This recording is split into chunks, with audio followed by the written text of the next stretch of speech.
Proverbe turc dit « Celui qui remporte Istanbul remporte la Turquie ». Cela illustre l'importance de cette élection. Gouverner Istanbul donne du pouvoir, économique comme politique. La ville, qui compte 15 millions d'habitants, a un budget d'environ 4 milliards de dollars, soit environ un tiers de la production économique du pays. Au cours des élections locales du 31 mars, Ekrem İmamoğlu, le candidat du principal parti d'opposition turc, le Parti du peuple républicain CHP, a remporté les élections municipales d'Istanbul d'une faible avance de 13 000 votes. Il était en lice contre Binali Yildirim, le candidat du parti AK. Les candidats ne sont pas d'accord sur la justification de l'annulation du scrutin. Nous disons que rien ne justifiait l'intervention injuste et illégale dans les élections du 31 mars. C'est une partie de notre discours pour cette campagne.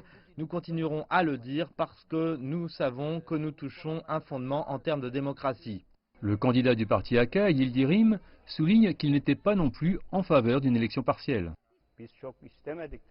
Nous n'avons pas voulu que cela arrive. Je continue à dire que si le Parti du peuple républicain n'avait pas résisté à un recomptage complet, cette élection n'aurait pas été renouvelée aujourd'hui.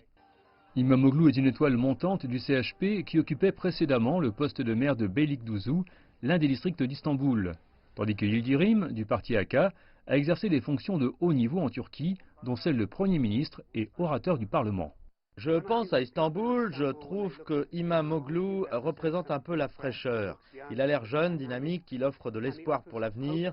D'un autre côté, beaucoup de gens vont voter pour Yildirim, pour sa stabilité, la continuité, parce que crainte règne dans le parti AK que les électeurs changent d'avis.